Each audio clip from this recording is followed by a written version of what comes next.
The law requires that people affected by the government while making developments in an area should be compensated if the operation in question will lead to displacement or the acquisition of their land.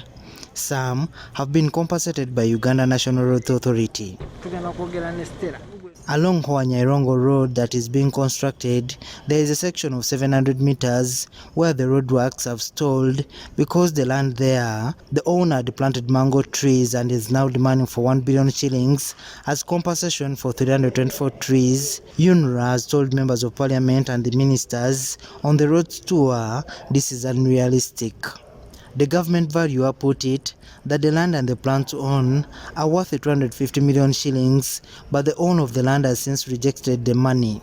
He has since gone to court, and our legal team is working out an interpleader to have us deposit the money there. But we paid for the land, and we have been engaging him to allow us to work while we contest the number. Yes. Along Buhimba na Yobola Majigaya Zakakumiro Road, a 93-kilometer road, along the road is Osborne Nursery and Primary School, where the owner of the school is demanding for 600 million shillings as compensation, and work at this school has stalled. This follows a disagreement between UNRA and the owner of the land. UNRA only requires 25 decimals of the land, while the school owner wants the entire land bought by UNRA. Another issue has been when UNRA is compensating me only one side of the school, it surely should consider the entire school, because this is a unit. I don't work in isolation with the other departments.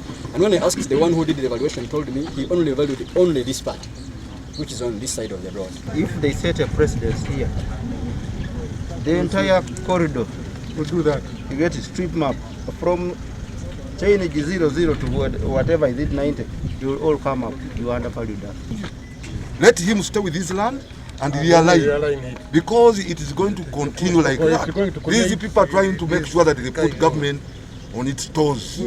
At Kabale Swamp there is a rock, and the construction here too was stalled because the owner of the land is demanding 7 billion shillings as compensation for a rock that is terming as a mineral.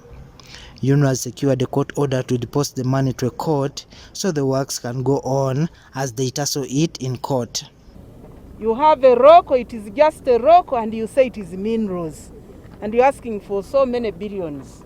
These demands have prompted the State Minister for Bunyoro Affairs to call on the people who are affected by the government projects to be realistic about their demands. I really want to appeal to all Ugandans, especially my people here in Bunyoro. Government is willing to pay you for the land we are taking, for the property destroyed, but let's stick to the values that have come from the chief government value. She has also decried the stealing of materials that help in the construction of the roads, including fuel, by the locals. Contractors are even pre-financing the projects. They might pass on this cost to us. Yes. When it is the locals who are stealing the fuel, they are stealing the cement, or we run the risk of having the roads done using less materials than what it is supposed to be. Because these Chinese, for example, they think these people, it's a move that we should steal their materials.